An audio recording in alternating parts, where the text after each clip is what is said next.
I have a confession to make. My story goes like this. It was in 2002. Panext nepamba pedu paigara imwe family. Handichataura hangu kumusha kwacho ndingazivikanwi. Family iyi yaigara panext pedu. Mukadzi wepo akabva afa. Akasiya mwana anga aine 3 years. Pasina nguva murume wacho akabva aroora mumwe mukadzi.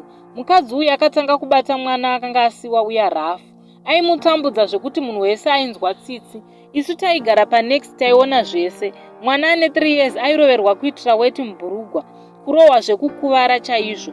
Kunyimwa chikafu asi achipa wake waakauya naye. Baba vepo nguva zhinji vaigara vasipo.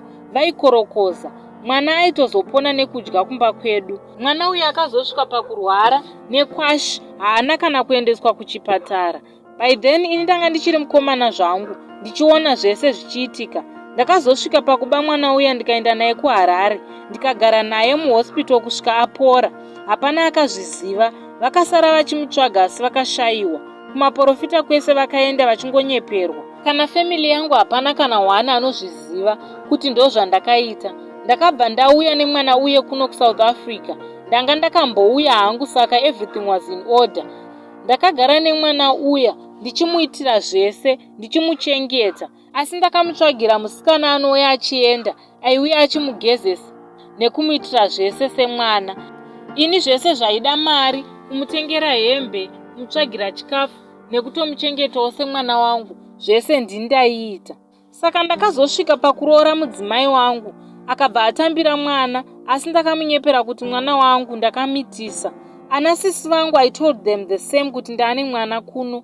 Now nyaya yava pakuti mwana akura akutograduate this year kuuniversity. And last week akandiratidza mukomana wake akatoti ndiri kuda kuzobvisa pfuma this December ozotora mukadzi wake January nemuchato. Saka zvave kundidya pfungwa kuti ndoita sei. Mari handina kana basa nayo. Ndinotoda kuti eiende kuna baba vemwana chaivo. Asi matauriro ndiwo andiri kushaya. Pfungwa dzangu hadzichina zororo. Kuronga nekurongonora day and night. Mukadzi wangu Ndomuudza Seyi. Mwana wacho anozvitambira seiko?